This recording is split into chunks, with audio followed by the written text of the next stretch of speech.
Hello everyone, আসসালামু আলাইকুম। এই তো দুপুরে রান্নাবান্না করছি। তো অন্ধকারের মধ্যে রান্না করছি, কারেন্ট চলে গেছে। একে তো প্রচণ্ড গরম, তারপরে একটু পর পর লোডশেডিং হচ্ছে। তো আমি মোবাইলে টর্চ জ্বালিয়ে তারপরে রান্না করছি আর ভিডিও করছি। কারণ ফেসবুক মামা তো আর কোনো অজুহাত শুনবে না, তাই না? ফেসবুক মামার তো প্রতিদিন ভিডিও চাই। তো কি আর করার, মোবাইলে ফ্ল্যাশ জ্বালিয়ে এই তো এখন রান্নার ভিডিও করছি। জানি ভিডিওটা ভালো হচ্ছে না, তারপরেও কিছু করার নাই, যেহেতু অ্যাক্টিভ থাকতে হবে সেজন্য।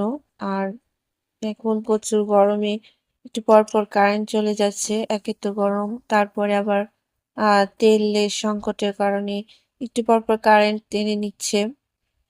তো সব মিলিয়ে জনজীবন একবারে অস্বস্তিকর হয়ে পড়ছে।